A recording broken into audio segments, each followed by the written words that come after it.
President Obama has just finished an emotional eulogy for Reverend Clementa Pinckney, one of the 9 gunned down at a church in Charleston.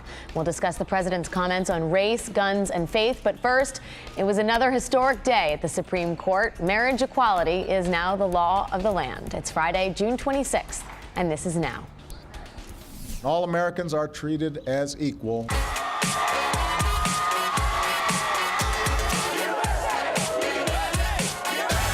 Same-sex marriage will be the law of the land. We, as a country, can finally turn the page from national discrimination. Kids no longer have to question why their parents were deemed unworthy. Marriage equality will now be seamless coast to coast. The historic precedent that is likely to last for generations to come. The 4 words etched onto the front of the Supreme Court, equal justice under law, apply to us, too. It is really remarkable how the court sort of led the country in this direction. Love is love, family is family. Discrimination against love or family is wrong. Today, we can say, in no uncertain terms, that we've made our union a little more perfect.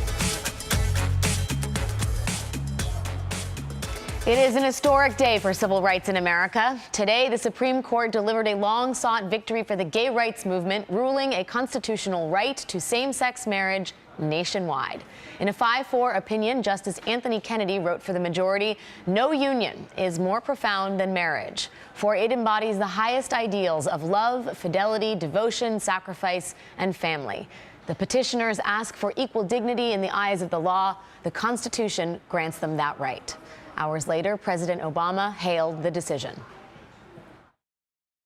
This ruling is a victory for America. This decision affirms what millions of Americans already believe in their hearts. When all Americans are treated as equal, we are all more free.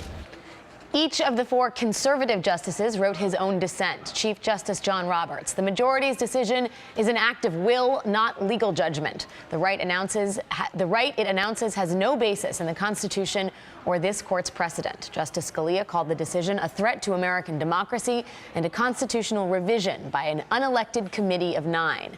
But attorney Mary Bonoauto, who argued for the plaintiff before the court, called the ruling a victory for gay rights and the Constitution. Make no mistake about it. Today, the court stood by a principle in this nation that we do not tolerate laws that disadvantage people because of who they are. Today's ruling marked the culmination of a sea change in public opinion over recent years. In 2004, constitutional amendments banning same-sex marriage passed in all 11 states in which they were on the ballot. Today, it is legal in all 50 states. Joining me now is the lead plaintiff in the same-sex marriage case, James Obergefell. James, congratulations. Tell us first about your reaction to the decision today. Thanks, Alex. It's great to be here. I'm thrilled. Sitting in that courtroom, I felt more like a full American citizen than I have in quite some time. And I'm just thrilled that my story, my love with John, has led to nationwide marriage equality. It's an incredible thing for me to be experiencing. James, for the people who don't know the extraordinary hurdles that you and your partner faced to get married, can you tell our audience what you guys had to do? Right, so when we decided to get married, it was 2 years ago today when I proposed, when the Windsor decision was released. And John was dying of ALS. He was bedridden and in at-home hospice care. So unfortunately, we couldn't just go a few blocks to our county courthouse in Cincinnati. We had to go to another state. And after doing some research, we decided Maryland was the place to go. But that meant we had to charter a medical jet in order to get John there safely and comfortably.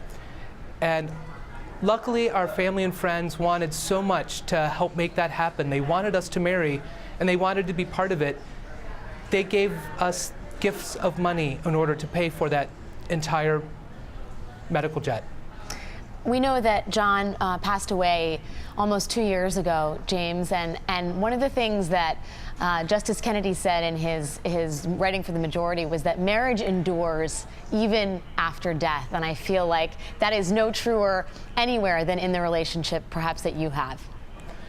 It meant a lot to me to hear him say that and to read those words, because that's all I've been trying to do for almost 2 years, since the moment John died. I've just been doing my best to live up to my commitments to him, to love, honor, and protect him. And from the start, we were only asking for dignity and respect, the same that any other married couple would receive.